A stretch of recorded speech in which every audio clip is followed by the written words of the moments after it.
창세기 43장 16절부터 34절 말씀 찾아보시겠습니다.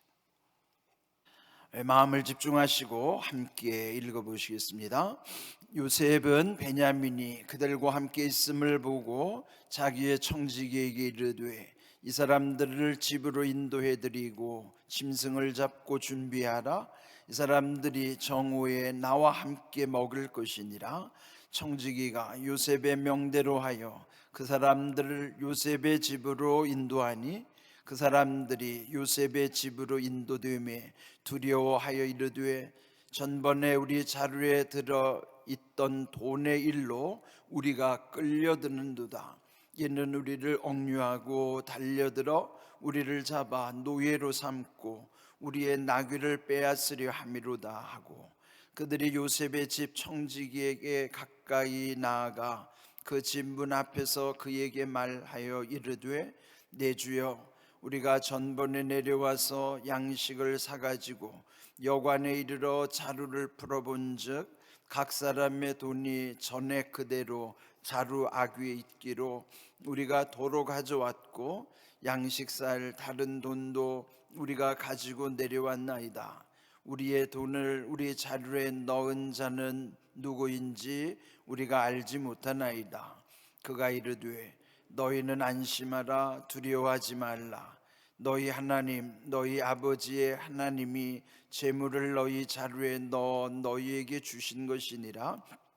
너희 돈은 내가 이미 받았느니라 하시고 시몬을 그들에게로 이끌어내고 그들을 요셉의 집으로 인도하고 물을 주어 발을 씻게 하며 그들의 나귀에게 먹이를 주더라. 그들이 거기서 음식을 먹겠다 함을 들었으므로 예물을 정돈하고 요셉이 정오에 오기를 기다리더니 요셉이 집으로 오매 그들이 집으로 들어가서 예물을 그에게 드리고 땅에 엎드려 절하니 요셉이 그들의 안부를 물으며 이르되 너희 아버지 너희가 말하던 그 노인이 안녕하시냐? 아직도 생존해 계시느냐? 그들이 대답하되 주의 종 우리 아버지가 평안하고 지금까지 생존하였나이다 하고 머리 숙여 절하더라. 요셉이 눈을 들어 자기 아버니의 아들 자기 동생 베냐민을 보고 이르되 너희가 내게 말하던 너희 작은 동생이 이 아이냐? 그가 또 이르되 소자여 하나님이 내게 은혜 베푸시기를 원하노라. 요셉이 아우를 사랑하는 마음이 복받쳐 급히 울 곳을 찾아 안방으로 들어가서 울고 얼굴을 씻고 나와서 그 정을 억제하고 음식을 차리라 하며 그들이 요셉에게 따로 차리고 그 형제들에게 따로 차리고 그와 함께 먹는 애굽 사람에게도 따로 차리니 애굽 사람은 히브리 사람과 같이 먹으면 부정을 입음이었더라. 그들이 요셉 앞에 앉되 그들의 나이에 따라 앉히게 되니 그들이 서로 이상히 여겼더라.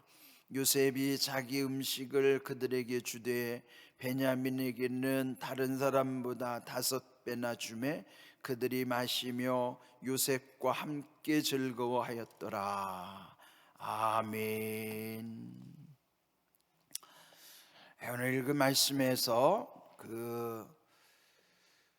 이 야곱의 아들들이 이제 두 번째 그 양식을 구하러 애굽 땅에 이제 들어가게 되는 내용이죠.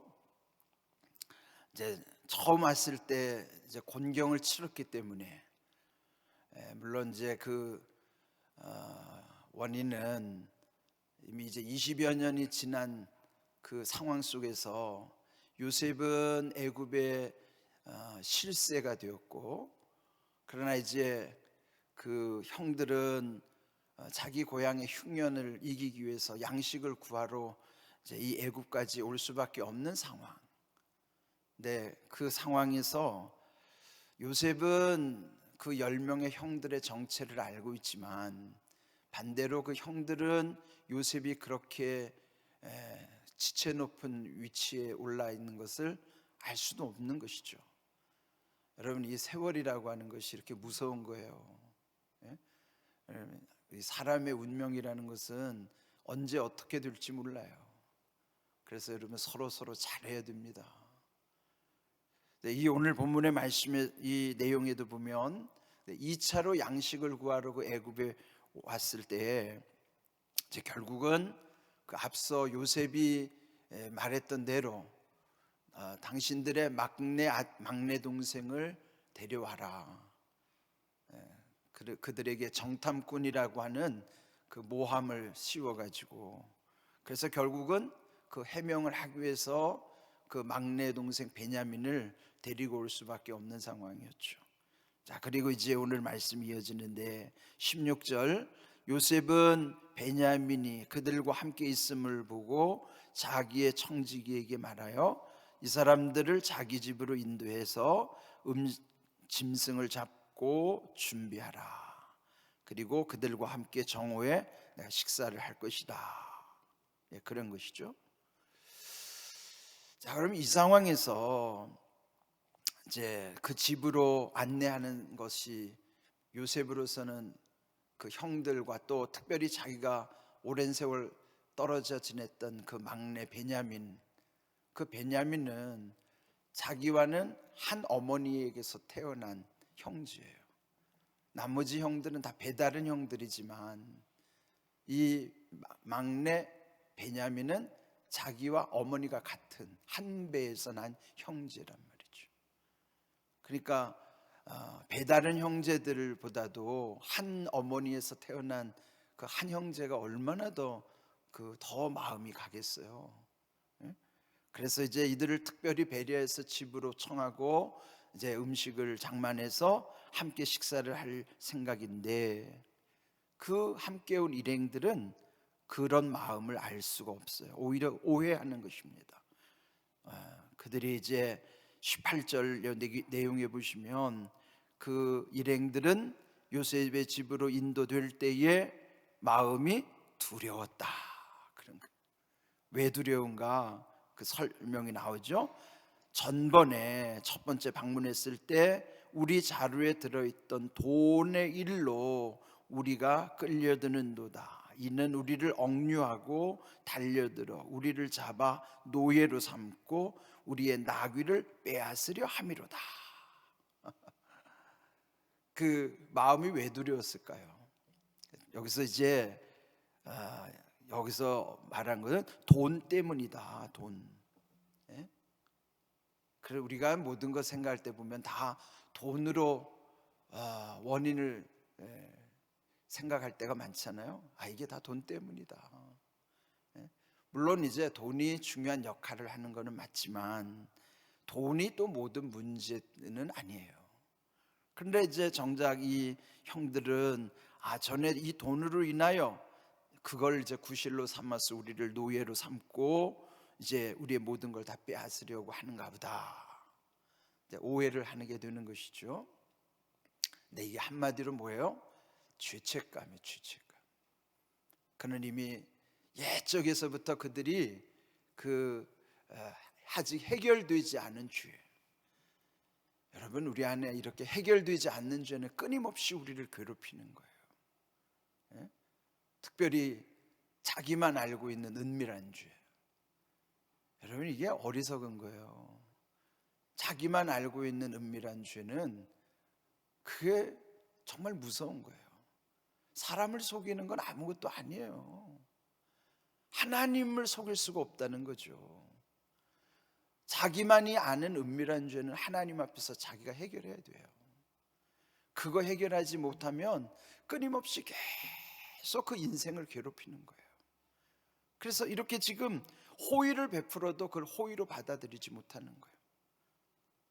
이게 또 뭔가 나를 또 곤경에 빠뜨리려고 하는 거 아닌가? 그러니까 끊임없이 계속 의심할 수밖에 없는 겁니다. 여러분 속에도 아직 마음이 불편한 것 있다면 그거 해결해야 돼요. 그게 사람 때문이든지 어떤 사건이든지 간에 여러분 속에서 계속 마음이 쓰이고 불안해하고 꿈에도 나타나고 마음이 막 분노가 치밀어 오르고, 이거는요 해결해야 돼요. 그거 해결 안 하면 믿음은 그거 해결 안 하면 믿음이 자라지 않아요. 여러분이 마음이 평안하지 않으면, 다시 말하면 죄의 문제가 해결돼야 거리낌이 없을 때만이 비로소 내 안에 참된 평안과 해방과 자유가 있는 거예요. 그거 없으면요 계속 죄책감에 사로잡혀서 내 마음의 감옥이 되는 거예요. 그런데 우리 그리스도인들 가운데 그거 해결하지 못하고 살아가는 이들이 적지 않아요. 근본을 해결하지 않고 어떻게 믿음이 또 그 하나님의 은혜와 복을 구하는 것, 그건 언어 도단입니다. 하나님의 은혜는 죄를 해결하면서부터, 하나님의 은혜는 죄를 해결하는 은혜로부터 시작. 근데 죄 해결이 없이, 죄 사함의 은총 없이 어떻게 복을 받겠다고 하는 겁니까? 그래서 먼저 이런 과거 청산이 돼야 미래로 나갈 수 있는 것처럼 우리 안에 이런 근본이 해결돼야 되는 거예요. 이들을 계속 괴롭히는 것이죠. 그래서 결국은 그 집의 당도에서 그 집의 청지기에게 이 돈 문제를 계속 제기하는 거예요. 우리가 이차 여차 저차 변명하면서 마침내 21절 여관에 이르러 그때 자루를 풀어봤더니 돈이 전에 그대로 자루에 아우겨 있었고, 22절 양식 살 다른 돈도 우리가 가져왔고, 그 다음 우리의 돈을, 계속 돈 얘기를 하는 거예요. 아, 이게 돈 때문이구나. 그래서 돈. 여러분은 돈에 노이로제에 걸리지 않았어요? 돈 안 해요? 자꾸 돈 하니까 이게 자꾸 돌아버리는 거야, 자꾸 우리가. 예? 여러분, 근원을 먼저 생각하셔야 돼요. 그래서 이제 이렇게 말을 했더니 23절 마침내 청지기가 이렇게 말하는 거예요. 너희는 안심하라, 두려워하지 말라. 너희 하나님, 너희 아버지 하나님이 재물을 너희 자루에 넣어 너희에게 주신 것이니라. 너희 돈은 내가 이미 받았느니라. 아니, 이게 요셉이 말한 게 아니고 그 요셉의 집을 관리하는 그 집의 청지기가 그 형제들에게 지금 말해주는 거, 안심하라고, 두려워하지 말라고. 그거는 애굽 사람, 이방인이 지금 하나님을 섬긴다는 이 히브리 사람들에게 말하는 거예요. 지금 앞뒤가 바뀐 거예요. 하나님의 백성이 믿지 않는 사람에게 해야 될 말을 믿지 않는 사람이 하나님 백성에게 하고 있다니까요. 지금 이게 뭐예요? 예수 안 믿는 사람이 예수 믿는 우리한테 지금 위로를 주고 있다는 거예요. 세상이 지금 이런 시대라고요. 뭔가 뒤집어져도 한참 뒤집어졌어요. 지금 우리 이거를 그냥 심상히 여기면 안 된다니까요. 예? 세상은 지금 우리가 세상을 염려하는 것 같지만 세상 사람들은 교회를 염려하고 있어요. 그들이 말하는 거, 아이, 우리 걱정하지 말고 너네나 좀 제대로 해라.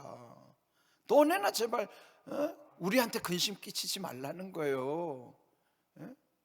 여러분, 이걸 우리가 이 진심을 헤아려야 돼요. 뭐가 잘못됐는지. 예? 지금 이 사람이 그들에게 이렇게 위로를 주는 거예요. 그러면서 너희의 하나님, 너희 아버지의 하나님까지 거명하는 거예요. 그건, 이 상황을 잘 보세요. 이건 요셉의 영향력이에요. 그 집 주인의 영향력이 그 하인들의 영성까지 이렇게 영향을 미치는 거예요.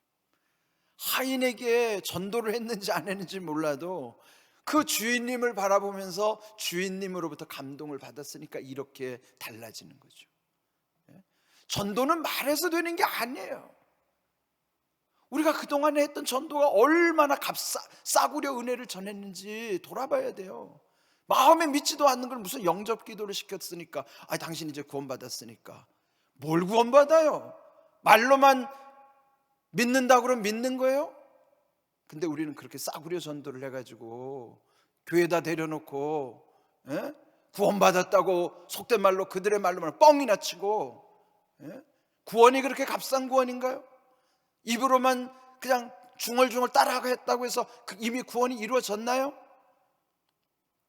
이게 우리는 너무나 마음을 헤아리지도 못하고 싸구려 전도를 하고 앉아 있으면서 기독교인을 만드는 것이 무슨 교회의 세력을 만드는 것처럼 지금은 단 한 명의 진실한 그리스도인이 필요한 시대예요. 우리가 우리 자신을 다시 돌아봐야 돼요. 교회의 세력을 키우려고 교인들을 만들려고 하지 말고 진정한 하나님의 사람들을 세워야 된다고요. 교인을 만드는 게 목적이 아니에요. 본질을 찾아야죠. 어제 주신 말씀처럼 우리 마음을 혼미하게 하는 일들이 얼마나 많은지 몰라요. 고양이를 먹는 것이 예배라고 착각하는 일들이 우리 주변에 얼마나 많은지 몰라요. 그 중에 하나가 전도하는 방법이 잘못됐다고요. 무슨 따라하기만 하고 영접 기도만 하면 지금 당장 구원이 이루어졌다고 그렇게 믿지도 않는 사람을 그런 식으로 왜곡하는 현상들, 우리들에게 있어서 정말 본질이 뭔가를 다시 돌아봐야 된다고요. 이런 귀한 것, 이게 지금 믿지 않는 이방인들의 이 모습이 이 정도라고요. 지금 이 세상에 보면요, 진짜는 가짜 같고 가짜가 더 진짜 같이 보이는 시대가 됐어요. 지금이. 이게 우리가 다시 돌아봐야 될 시대라고요. 여러분 교회 와서 우리들 다시 돌아보자고요. 우리를 회개하자고요. 다른 사람 제발 탓 좀 하지 말고요. 남 탓 좀 하지 말고 내 탓 좀 하자고요. 내 탓이에요, 내 탓. 잘못 전하는 목사들의 책임이죠. 그래서 저도 회개하죠. 내가 또 잘못 전하면 여러분 다 잘못되니까. 지도자들부터 회개해야죠. 우리 정말 진실한 마음으로 하나님께로 돌이킬 수 있는, 하나님의 은혜를 다시 귀히 생각하는 그런 계기가 될 수 있기를 바랍니다. 시간이 다 돼서 우리 이제 앞으로 사순절을 앞두고 다시 한번 우리 자신을 회개하는 기회를 삼고 진실한 믿음으로 말이죠, 바른 믿음, 온전한 믿음, 복된 믿음으로 세워질 수 있기를 주님의 이름으로 축복합니다. 아멘.